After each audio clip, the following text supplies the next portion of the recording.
Al-Asr. Il dit, c'est quoi Al-Asr? C'est quoi Al-Asr? Un Marocain qui veut au Maroc. Il dit, emmène-le à Al-Asr. Il dit, c'est quoi Al-Asr? Il dit, tu ne connais pas Al-Asr? Il dit, non.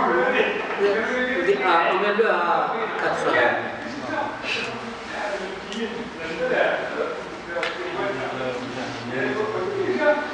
Il ne connaît même pas ce que c'est l'Asr. Mais tout le monde connaît l'Asr. Il y a, je vous ai dit une fois, une femme qui veut faire rentrer son fils à l'école primaire, et il parle avec le directeur, et le directeur dit Salli ala Rasulullah. Fais la prière sur le prophète. Et il le regarde sans bouger. Il dit, mais Salli ala Rasulullah. Il ne parle pas. Il dit, tu connais Rasulullah? Comment elle s'appelle Rasulullah? Je ne sais pas. Je ne sais pas comment elle s'appelle. Et je dis, je jure par Allah, je n'enregistre pas ton fils tant que tu m'emmènes son nom, le nom de son père, le nom de son grand-père, le nom de sa mère.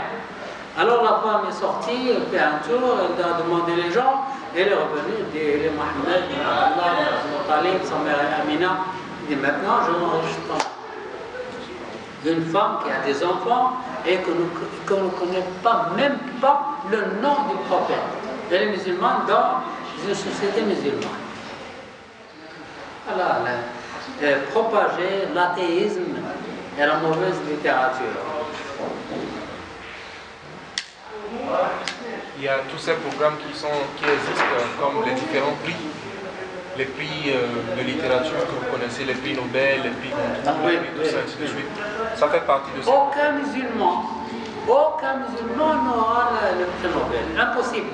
Impossible. Surtout s'il parle de contenu qui est lié à... Oui, s'il se montre qu'il est musulman, vraiment musulman, il n'aura pas le prix Nobel.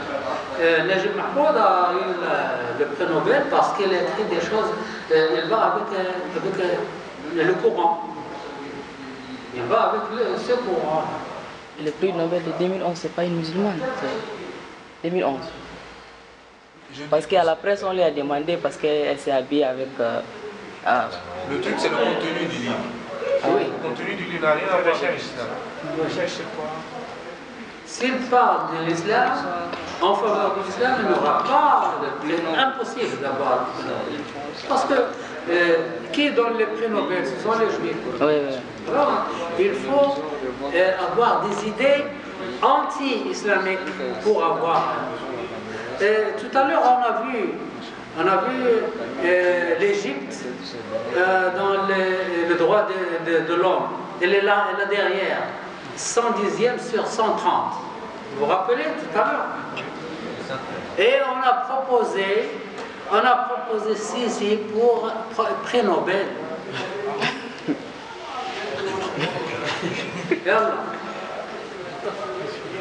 Si,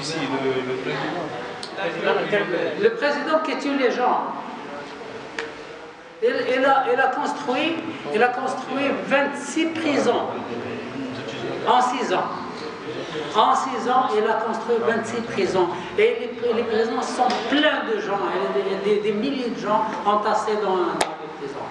Et on parle de le proposer pour le prix Nobel. On a proposé Sharon qui a tué un grand nombre de Palestiniens et Sharon. Un tueur de masse pour le prix Nobel. Ce sont les Juifs qui commandent. Et 15e, encourager les coups d'État.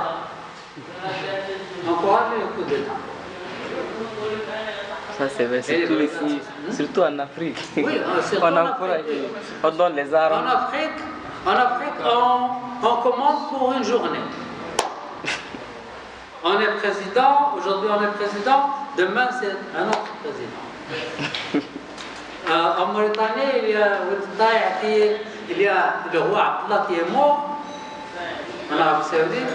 Le président est allé présenter les deuils. Il est revenu et trouver un autre à sa place. très facilement. Oui. Alors même les Arabes, comme les Saoudiens, ne sont pas réagir, même pour être solidarité avec l'ancien président qui était parti en Saoudite pour le décès du roi. Que quand il a fait le coup d'État, même comme le grand pays, comme le Saoudite, il n'y a pas de réaction. Non, il n'y a pas de réaction. Rien. En Qatar, le père est allé quelque part dans un autre pays, il est revenu et il a trouvé son fils, sa place. Alors, encourager les coups d'État et les brigades secrètes. C'est vraiment corrompre l'enseignement. Il ne faut pas avoir un bon enseignement dans un pays africain ou arabe ou musulman. Vous voyez, est-ce que vous savez qui écrit le programme de l'éducation islamique en Arabie Saoudite? Les Américains. Ce sont des gens de la Maison Blanche. Les gens de la Maison Blanche qui écrivent le programme de l'éducation islamique.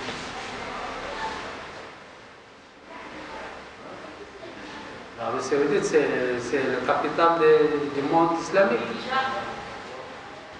Et lorsqu'ils finissent, ils vont brûler le programme ancien et ils vont étudier le programme moderne.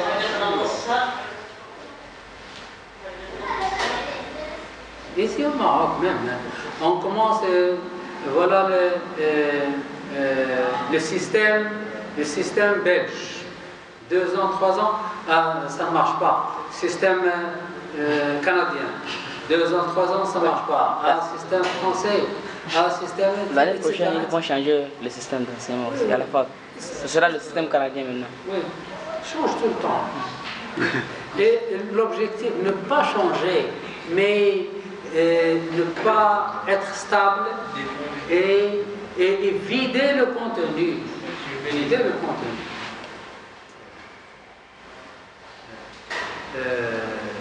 Maintenant, vous trouvez quelqu'un qui est un étudiant à la fac qui ne peut pas écrire une lettre. Il ne peut pas écrire un étudiant arabe qui ne peut pas écrire une lettre en arabe. Ne parle pas du français ou de l'anglais, de l'arabe. Je me rappelle chez nous, dans les années 2000, il y a quelque chose comme ça qui s'est passé. Ils ont fait un changement de programme totalement. Et quand tu vois le programme qui est donné en enseignement primaire, tu te dis mais qu'est-ce que